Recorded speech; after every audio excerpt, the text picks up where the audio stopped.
Welcome everybody to the Arizona Peer and Family Career Academy Lunch and Learn on Trauma-Informed Care. I am Hayley Winterberg and I am the Executive Director here at the Arizona Peer and Family Career Academy. This Lunch and Learn is sponsored by the Molina Cares Foundation, building stronger communities one life at a time. While I know so many of you are very familiar with Zoom already, I know not everybody is. Sometimes you're using a different platform or you're busy doing direct service these days. So maybe it's been a little while since you're using Zoom. And so just as a brief reminder, please utilize the mute button unless it's time for you to speak. If you would like to speak, I do ask that you raise your hand. We will have some question and answers time at the end of this training, I believe. And so it would be really helpful if I have that opportunity to call on individuals. Also, I would love to see your faces if you are in a place where it's safe to do so. So feel free to turn your webcam. Were you able to get in? But you don't have to. Thank you so much. And also, we will be utilizing the chat button as well as some polls throughout this training. So as we are here today, I'd love for everybody to take a moment to introduce yourself in the chat. You could share your name, your title. Feel free to share in the poll if you are a peer or family support specialist. It just helps me tailor my presentation a little bit and know who we have joining us, what organization you're with. And our icebreaker for the day is, what do you do to get through a hard day? I think as we're talking about trauma, it's so important to also talk about how do we get through hard days, hard moments, right? Because it can be so important to just getting through and reaching that thriving point. So for me, I'm Hayley Winterberg. I'm the Executive Director here at the Arizona Peer and Family Career Academy. And for me, it's so important for me to get through hard days with some deep breaths. I've got to take a step back and remember to breathe. I can get so caught up in all the chaos and all the things that I've got to do. Also, my family is so incredibly important to me. And my bird. Hopefully you won't hear her, but I do have an umbrella cockatoo, which is an exotic parrot that works right here in my office with me. And I say works because she's busy chewing away at her toys as I'm busy working every single day. And so she likes to chime in as I'm presenting from time to time, which can be really fun.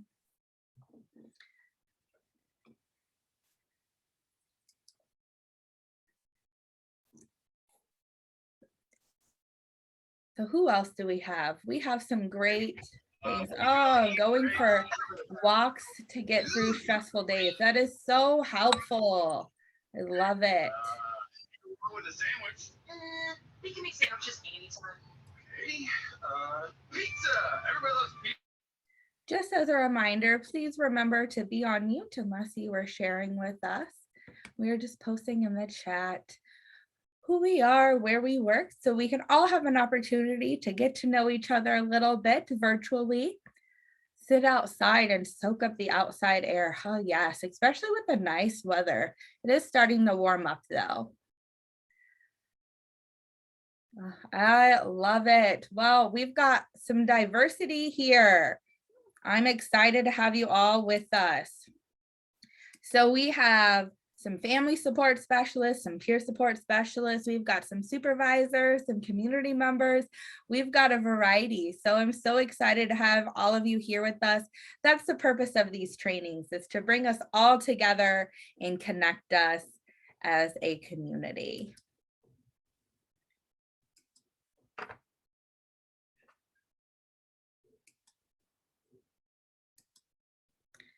So our mission here at the Peer and Family Career Academy is to inspire recovery and wellness through professional development and continuing education in order to equip emerging leaders and strengthen the peer and family support workforce.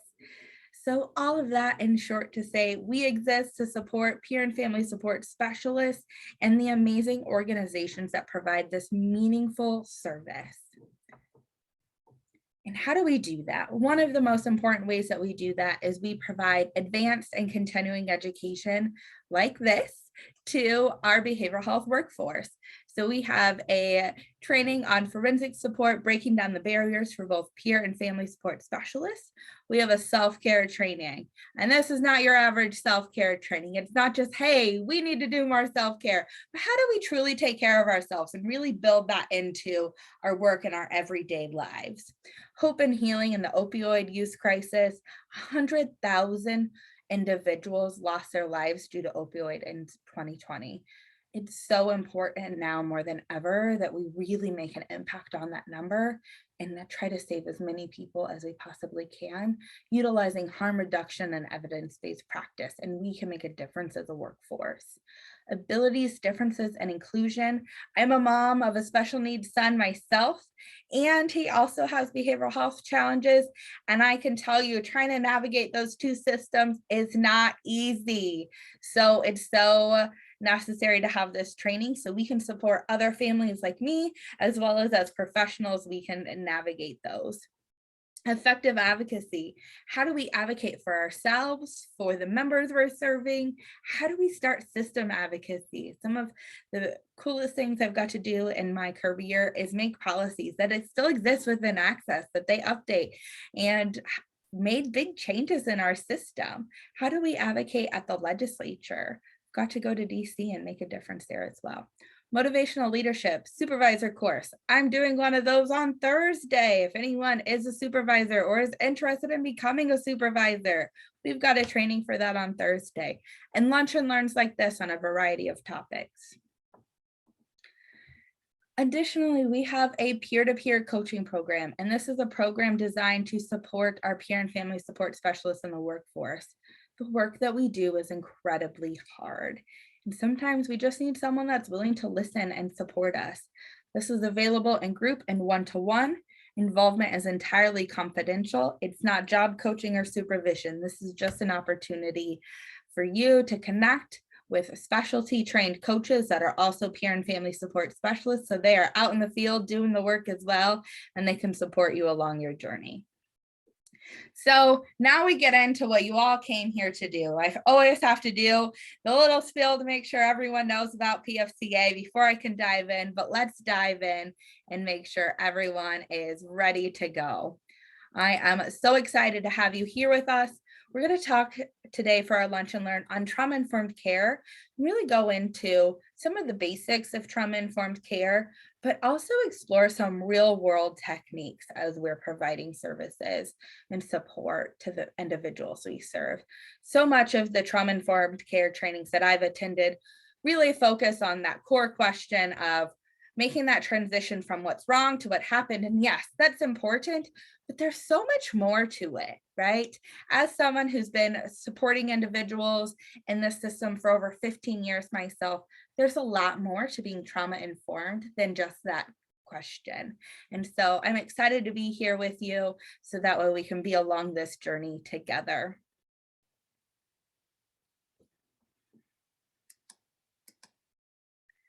We're going to start with this video on perception filters. There is no talking. You will just see some text on the screen. And so don't be like, I can't hear the sound. I promise you, it is actually good to go. There's just some light music in the background.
Sorry about that. It appears that my Wi-Fi and that video were not quite getting along, so hopefully it will pick up for our future videos.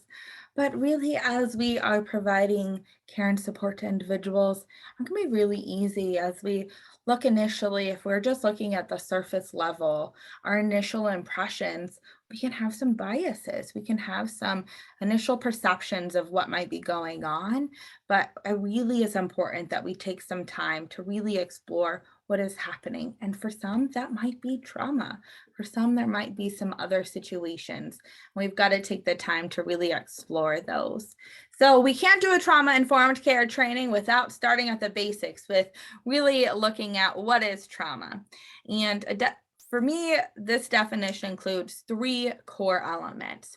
An individual trauma results from events. If there is an event or set of circumstances that is experienced by the individual as physically or emotionally harmful or life-threatening, and it has lasting adverse effects on the individual's functioning, mental and physical, emotional, or spiritual well-being. Trauma often overwhelms the individual's coping mechanisms, leading to dangerously high levels of toxic stress that can affect how the body responds to environmental stressors. And this can lead to chronic health problems, mental illness, and substance use. It's all about not just what happened, but also our experiences of what happened and how that affects us long term. And I think it's important to note that it affects each and every one of us different. We respond differently.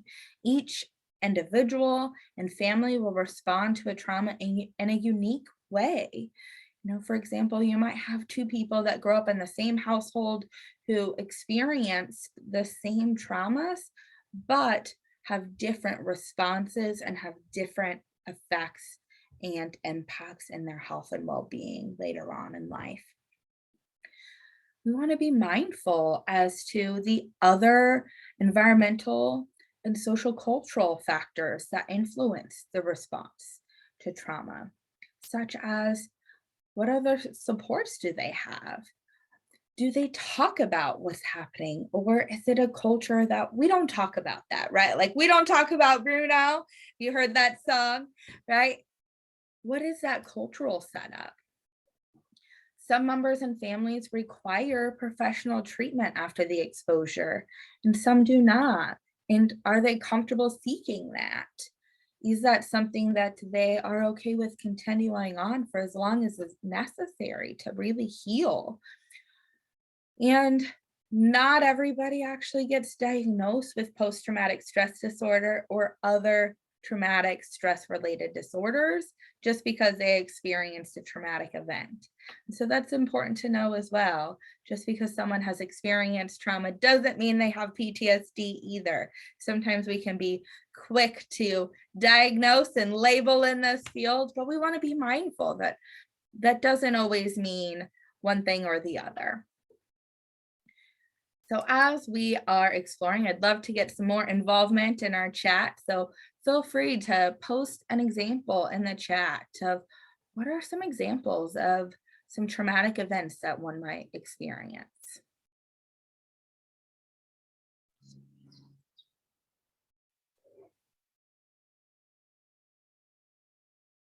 What's an example of trauma? Loss of a parent. Absolutely. Yeah, events involving police interactions, police shootings.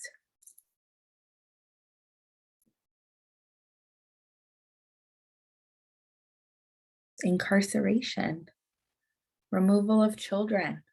Absolutely. Overdosing. Yeah. Loss in general, grief and loss, abandonment, neglect.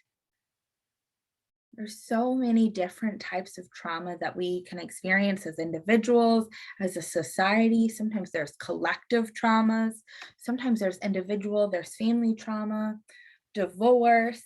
There's so many things that we can experience, big and small, that impact us. Domestic violence, Moving a lot, absolutely. I moved 32 times in life, and I bought my house before I turned 21, because I will be darned if I ever pack another box because I moved so much.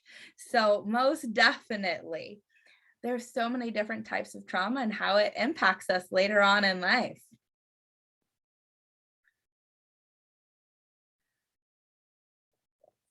The core of it, again, part of that trauma is not just what happened, but our response to it. And I think it's important as we are providing services to individuals that we listen for some of these things, because they won't always be like, hey, I am responding in this type of way, right? Sometimes we have to look for these cues that someone might need some additional help, right? You might notice physically, they might start complaining more. They might be more restless. They might have some more aches and pains. They might be tired more often. They might feel more helpless and hopeless. They might have a lot more fear and shame, guilt, disbelief, those psychological effects. Relational, there might be a huge impact on their ability to trust, and that can impact their ability to trust us in our role to support them as helpers. Their attachment to individuals, their attachment to their children, family members, withdrawn, isolative, clinging, and also see cognitive responses as well. In flashbacks, disorientation, poor concentration, negative beliefs about themselves, and so many others. Behavioral. I think this is often what we sometimes can more physically see is the at-risk activities. And this is what most people talk about when they're thinking about responses to trauma: substance use, sleep, and appetite, the hysterical crying. There's also spiritual impacts and responses to trauma, like loss of faith, questioning the meaning of life, or they get really involved in their faith as well, can happen as a response to trauma. I've seen that go both ways for individuals. You know, it's a continuum.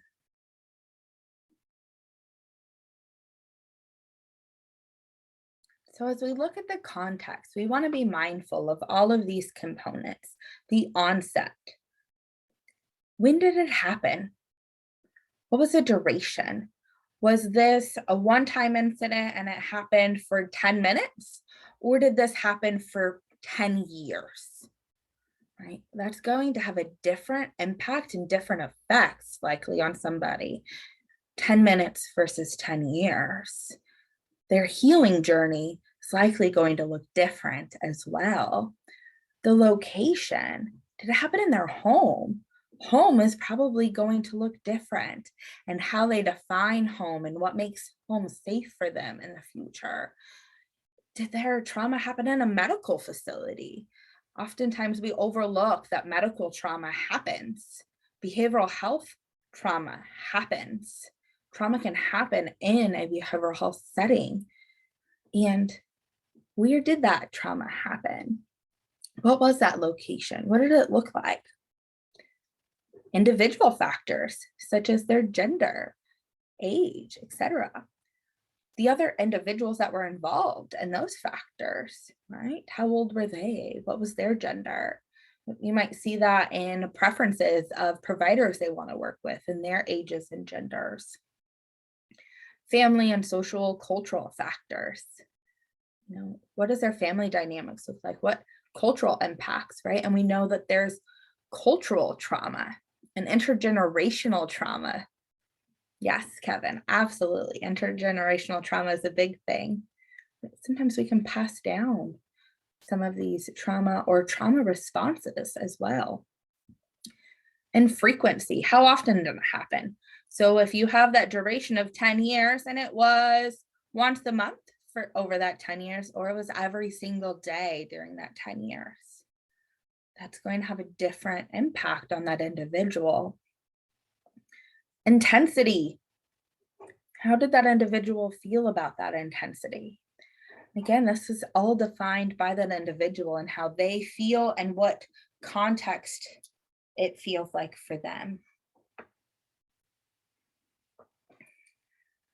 But also it's important for us to look at, we often, and as I've looked at trainings for trauma, can focus so much on the individual we're providing support to. But I think it's also important to acknowledge, as we are providing support to individuals who have survived trauma, we also have to acknowledge we are hearing and experiencing with them hard things. And when we are doing that day in and day out, I can tell you, in my 15 years, it was a rare day when someone called me and been like, you know what, Hayley, I'm just having a great day today. That's not why they called their peer support or their family support. No way. They called me because they were in crisis. They called me because they were having a challenge. They called me because they were having a hard time. And that is a lot for us to take on. And so it's important that we take a moment to acknowledge that and the hard work that we are doing and the importance that we must take care of ourselves. Vicarious trauma is a traumatic reaction a provider experiences due to their engagement with the trauma of those they serve. Sometimes this can result in compassion fatigue. So this is separate from compassion fatigue. This is about really that traumatic reaction to supporting those with trauma and hearing those traumatic events. And it can lead to compassion fatigue. So what does compassion fatigue look like? Reduced self-efficiency at work. These are some warning signs you might want to pay attention to. Are you experiencing these as you are supporting individuals? And if you start to notice them, talk about it. Get support from our peer-to-peer coaching program. Connect with your supervisor. Amp up your self-care plan. Difficulties with attention and concentration. Do you notice you're more apathetic? You're emotionally numb. Are you socially isolating? Are you not connecting with your friends and your own social supports now? You just exhausted, right? You not wanting to pick up the phone anymore. You want to sleep all the time. Do you have a high level of pessimism? Right? I can be pretty pessimistic naturally, but I noticed, right, when I was experiencing compassion fatigue, and I want to state, this is normal in our field, right? Sometimes we can paint like, oh no, it's a bad thing. It's normal from time to time. But as we notice some of these signs, we want to say, okay, it's time to pick up our game and self-care and start to put in interventions, just as we would encourage our individuals we support. Addictions. Do we notice that we start to drink a little bit more? If our addiction is watching some garbage TV, are we spending a lot more hours on that? Are you spending more hours scrolling on TikTok? You can be addicted to your phone. And being mindful of what do those things look like for you and what might those warning signs be?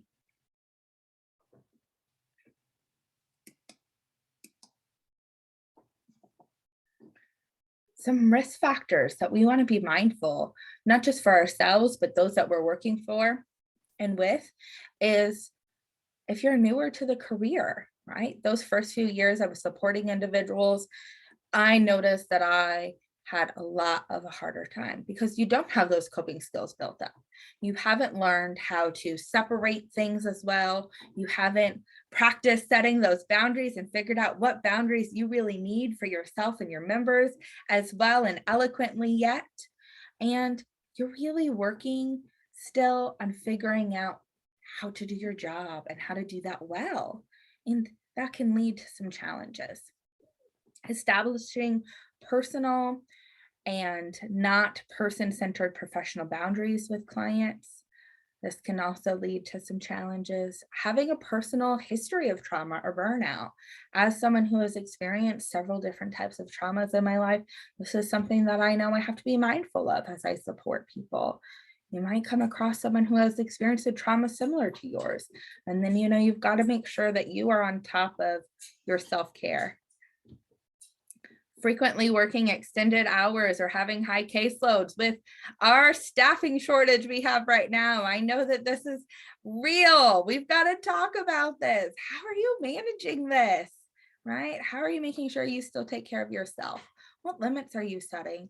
How are you making sure you are on top of your productivity? You are supporting your members, but you're also still supporting you and managing that delicate balance. Absent or inconsistent support systems. And maybe it's time to assess building new support systems and expanding those support systems. Being either unable or unwilling to debrief with another trusted individual while maintaining confidentiality. One of the things I looked forward to the most is, in most of my jobs, I had another coworker where I would talk about, gosh, you know what, supporting this individual is hard today because of blah, blah, blah. Even now in my current position, I have another executive leader that we text back and forth regularly on the things that were stressful for the day or that week, whatever our timing is. And that's incredibly helpful. So that way we have that ability to support one another. We're not sharing all the details, but it's important that we have that natural, informal peer support for one another. So what is trauma-informed care and how do we do that?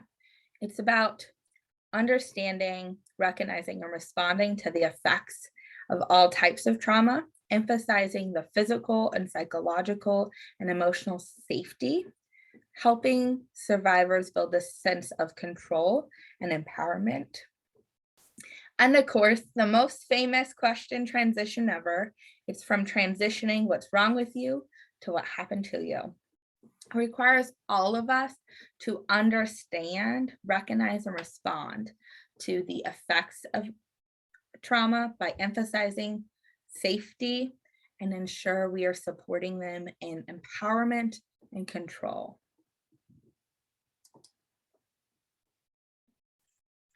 So why is it so important in the work that we do, right? I think that this is important as we look at this and navigating, what does this look like as we are supporting individuals, right? That real world techniques, and what does this really look like out there is you might see individuals that may not be following treatment plans.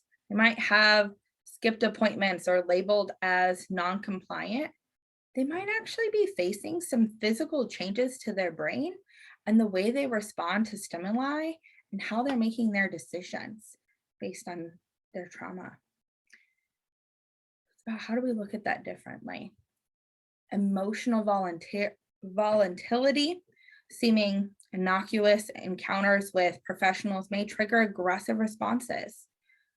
For that individual, the world seems unpredictable, a safe place where danger may lurk in every corner.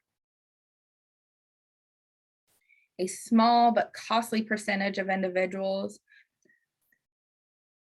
are challenging to engage with, right? I think we've all heard the hard to engage or frequent the ED and inpatient settings, the sayings out in the system like frequent flyers, friendly faces, whatever term that organization uses.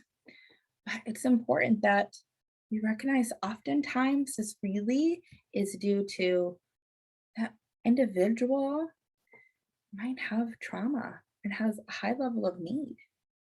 And that there's an unmet need that if addressed might really make the difference for them.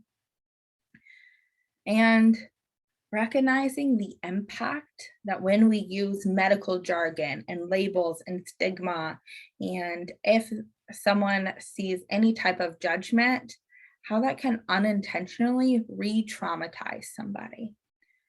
And of course, I want everybody to remember there is hope beyond the hurt. Healing is possible.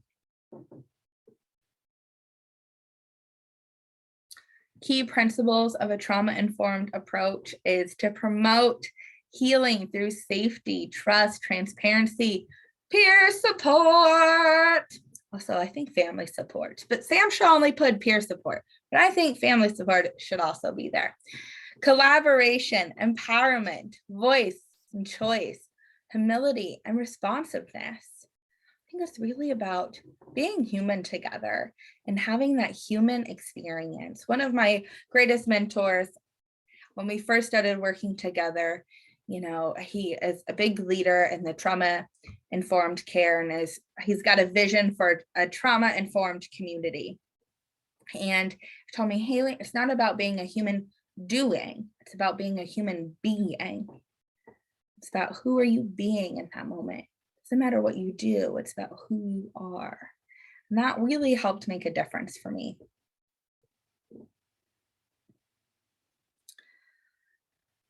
So as I promised, how do we look at what hurts and what helps for individuals who have experienced trauma? So looking at what can hurt is if we just look at someone as their symptoms are mental health or a substance use problem, right? We're more complex than that. We are more than a diagnosis. And oftentimes, those symptoms are normal coping responses to an extreme situation. It can be responses to triggers, hyperarousal, and flashbacks are common, and they could be just working to treat those, right? They could be trying to manage that. It can be incredibly hurtful for those who have experienced trauma to have interactions that feel blaming or harsh, impersonal, like they're just a number, disrespectful, critical. They're, being really judged, demanding. They're re-traumatizing. And sometimes we can come across that way even unintentionally. It's really important as we are supporting individuals to establish that caring relationship. How do we express kindness, patience, reassure them, be calm, and establish acceptance? Meet them where they are. We're not judging them if they experience a relapse. We're not judging them when they share something that's a big deal, that we don't go, oh, that happened to you. All of that can feel really shaming. That can make a big difference in that relationship establishment. Labeling the person as non-compliant or they're acting out. They're just an addict. They're damaged. That's a no-show. They're just attention seeking. These are things that really hurt in our system over the years. It happens. Maybe we don't always say that directly to the member. We do say it sometimes within ourselves, right? So, and then that can come out in our behaviors and how we engage, even subconsciously. So it's so essential that we use that person first language. We limit the jargon that we use, the acronyms. If we do have to use an acronym, that we break it down, that we explain it. Sometimes we do have to use a term because that's the term, but explain what that term means so they have that opportunity to learn and understand, right? Making sure that we are being mindful of judgments based on ignorance and stereotyping. We want our interactions based on respect, understanding of cultural values, the need for autonomy and justice.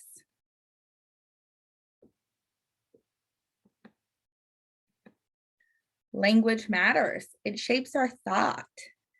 We can take a universal precaution by being mindful of what we say. The things that we say, the things that we think do impact our actions. It impacts the way we engage with others in the world. And so the things that we think and say about our members, even if they're not to them, do impact the way that we care for them. Another opportunity for interaction, because I'm sure you are all needing a break from hearing me talk. So I would love it. I think we all play a role in how we support somebody along their journey. So share a time when someone's words helped change your perspective or helped you through a hard time. I know for me, one of the ones that really helped me through a hard time is I was going through a lot of life transitions all at the same time, and it felt really, really overwhelming. And a good friend of mine shared, it was a much longer quote than this, but this sums it up. Just when the caterpillar thought the world was over, it became a butterfly. right? So we never know what our next phase is and what beautiful destination that might become. So I'd love for you to post in the chat, what was a time or what words helped you get through a hard time?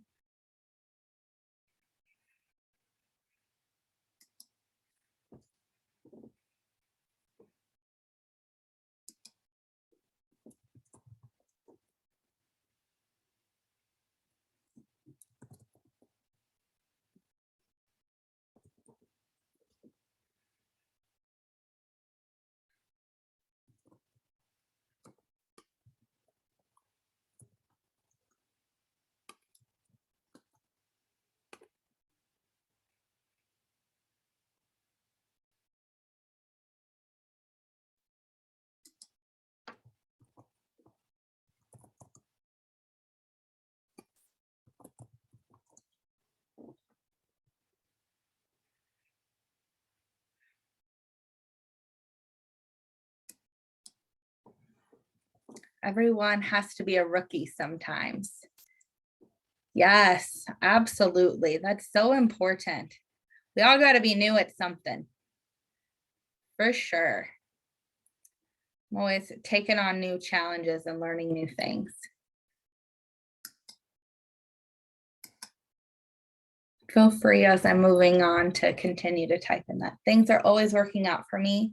I'm staying grateful for the intention. Another quote for me.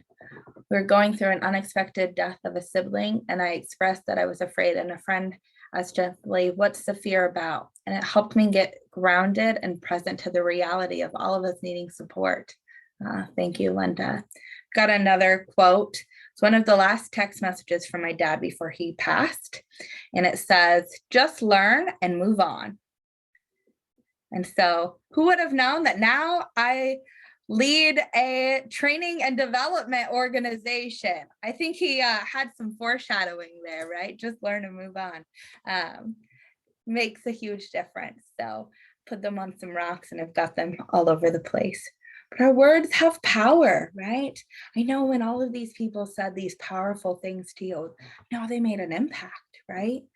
But also when we have negative words, those have an impact on us as well. Stigma is probably no hidden thing for this community, but making sure that we continue to be mindful of the language that we use. In our community, we can be just as guilty of having stigma, sometimes if not more, because we see things, right? We see things more frequently. We can get jaded sometimes. It's a harsh reality. How do we constantly combat that and make sure that we are being a part of language and being mindful of the words we choose, the tone in which we choose it, how our statements and questions are phrased, and making sure that we are not preventing anybody from getting care. I've supported so many people over the years that, by the time they got to me, they were like, I'm just about done with services. Because prior to me, they had experienced really bad services from someone. Maybe that person was burnt out. Maybe they had some other personal things going on. Who knows what that other service provider prior to me, what the situation was. But regardless, that person didn't feel supported. They didn't feel heard. They didn't get their needs met. They didn't get good quality care. They felt judged. And I think it's so important, right, that we be mindful of that, because if we impact those individuals, we might impact them in a way that stops them from getting the necessary care, right, that they need later on.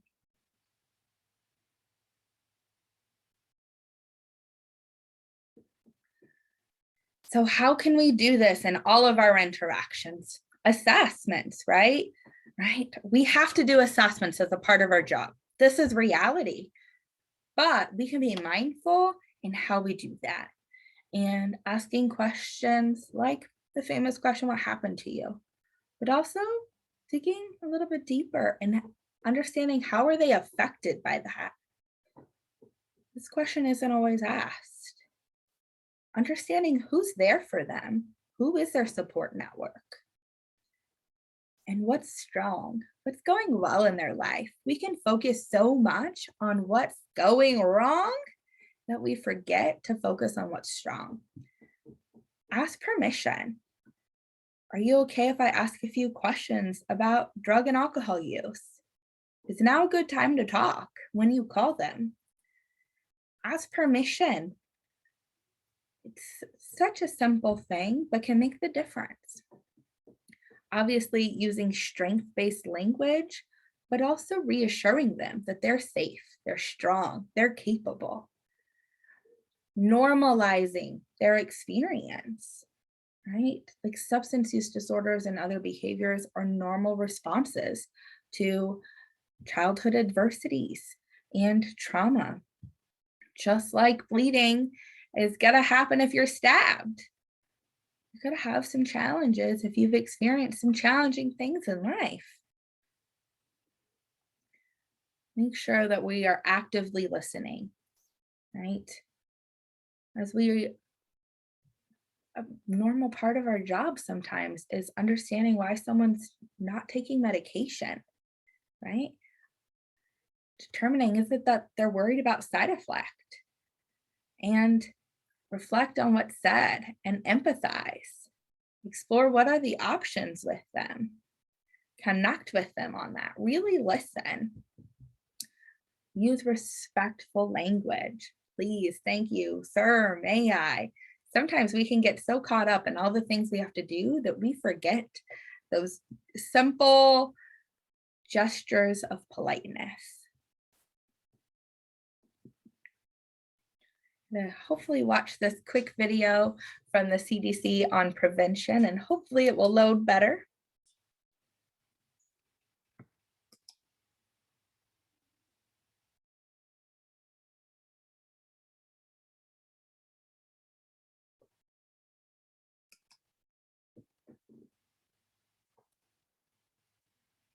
I'm not having much luck, so.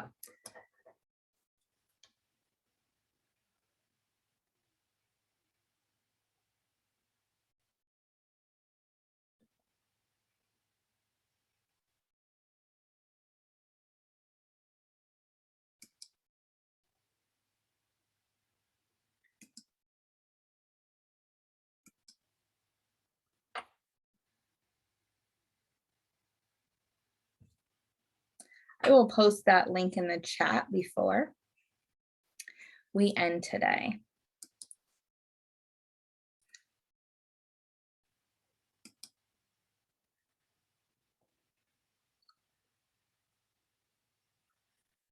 So how can we also, sometimes our role is to support them and getting connected to other higher scopes, right? Sometimes that individual might need support that is outside of the scope of a peer and family support specialist.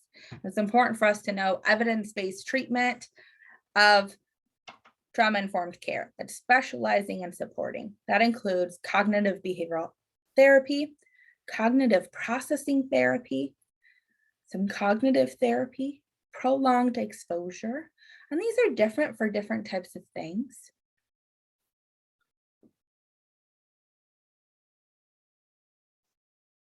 Brief electric psychotherapy, EMDR, which is eye movement desensitization and reprocessing, narrative exposure therapy, and medication therapy as well sometimes.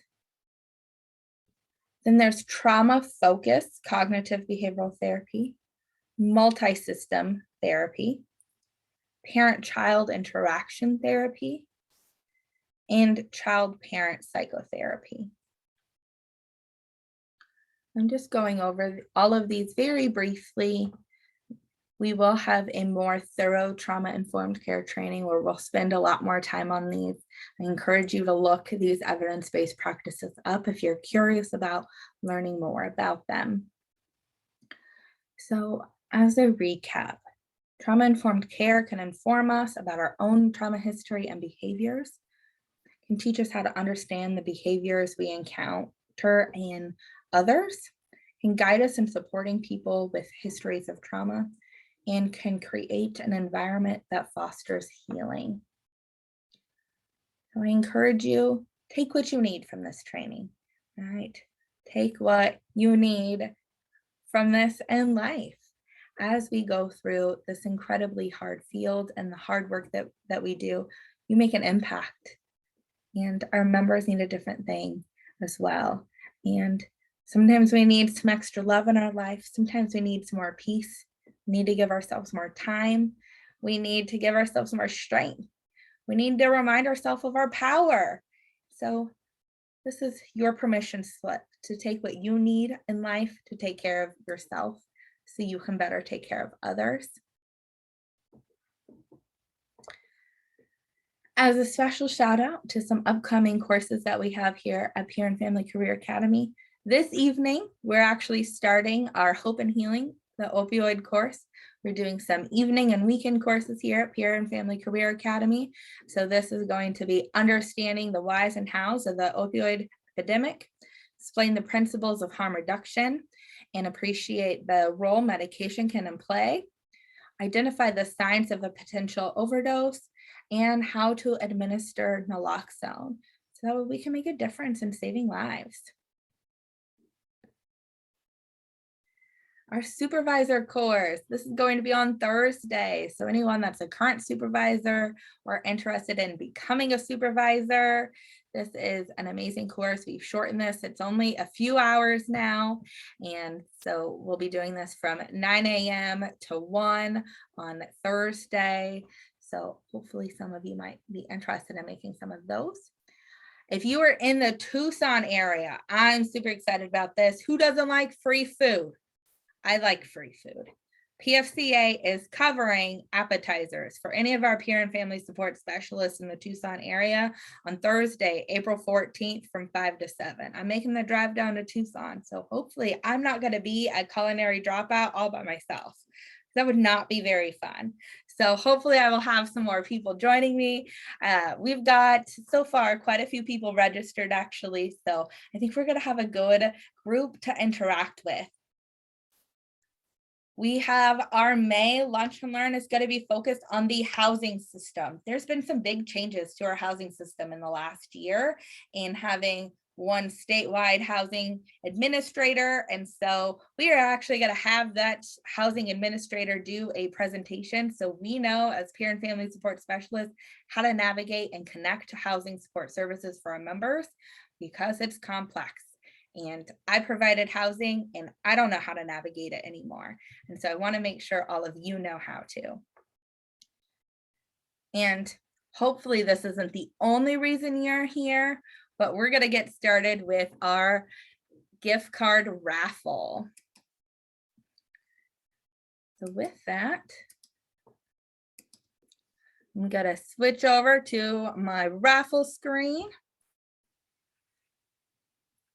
And let's see who wins.